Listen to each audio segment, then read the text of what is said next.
Seth Rollins calls himself the visionary and calls Paul Heyman the oracle, and yet he never listens. Don't do it. It's in your head. Don't do this. Don't do it. He's in your... Rollins goes, going for a stun. A vulnerable Cody ready. Turns it around. Nobody home. Cody. Crossroads. Yeah.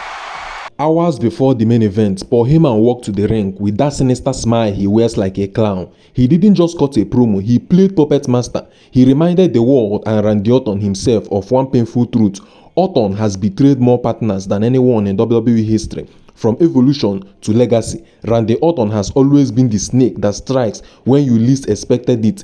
Then Heyman drove the dagger more deeper. He said that if Rhodes and Randy Orton loses the match tonight, then maybe Randy Orton will finally ask his co-partner, "Where were you, champ?"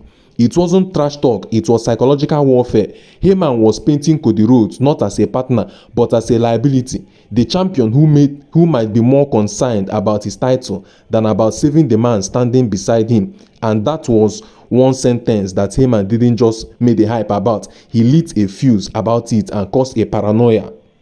Being Bron Breakker and being Bronson Reed was never a random pairing. It was chosen with a purpose. Bron Breakker is the future. A man, explosive, hungry, desperate to carve his name into the WWE legacy book. Big Bronson Reed is chaos personified, a walking natural disaster whose tsunami splash can end any man's night.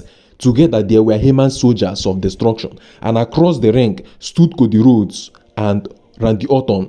Cody Rhodes, the American Nightmare, the champion who finished the story. Randy Orton, the apex predator, the legend who once mentored Cody Rhodes and once betrayed him. This wasn't just a fight, it was a mirror of history. Could Cody Rhodes trust Randy Orton or to turn on him? Could Orton trust Cody not to abandon him? Or were both men simply waiting for history to repeat itself? When Seth Rollins stepped in, the match became more than physical, it became strategic. Bron Breakker came in like a wrecking machine, smashing Randy Orton's skull again and again, each blow echoing through the arena like a war drum.